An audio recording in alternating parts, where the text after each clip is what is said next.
حبيبي منه مثل كل لا. Assalamualaikum warahmatullahi wabarakatuh. Ismi Ahmad Muklis bin Abdul Rahim. Abluhu minal umuri salasati wa ashrina aman. Bulitu fi wilayati Kelantan. Walakin ukimu halian fi wilayati Perak. Wa ana al-ibnu salis min baini sab'ati ikhwatin. Ana talibun jami'i fi jami'at Sultan Zainal Abidin Izal. وهي مؤسسة جامعية حكومية تقع في مدينة ترنجاني ماليزيا.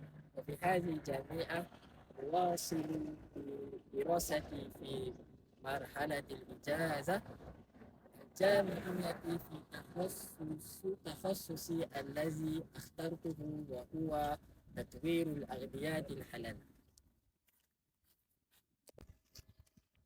هذه كليتي وهي Fakulti Biosumber dan Nasi Makanan. Ana atba'u barnamaj Bikaloris Tatwiril Al-Agdiyatil Halal tahta Kulliyah Mawaridil Agdiyah wa Teknolojiyah Az-Zara'iyah. Wa halian ana fil fasli darisani. Wa haza masjid taman ilmu wa huwa masjidun kabirun wa wasi'ul masaha. وأنا ومع أصدقائي نلزم على الذهاب إلى مسجد تمام العلم لأداء الصلاة وحضور مجالس العلم. أخصص وقتا لمراجعة دروسي باجتهاد لأحقق نتائج متميزة في دراستي لأنني أؤمن بأن الجد والمثابرة هما سبيل النجاح. من هوايتي تسلق التلال.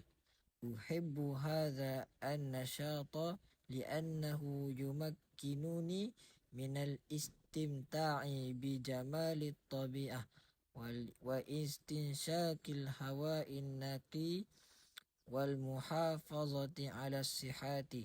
وفي أوقات الفراغ أذهب غالبا لتسلق التلال مع أصدقائي.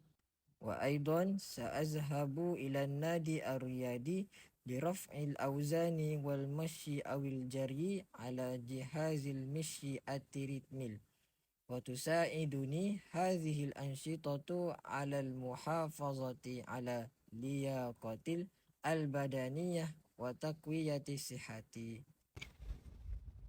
أتمنى أن أتم دراستي بتميز ونجاح وأن أحقق طموحاتي في المستقبل. شكرا لجامعة السلطان زين العابدين على كونها مكانا لتحصيل العلم وبناء المستقبل. شكرا. السلام عليكم ورحمة الله وبركاته.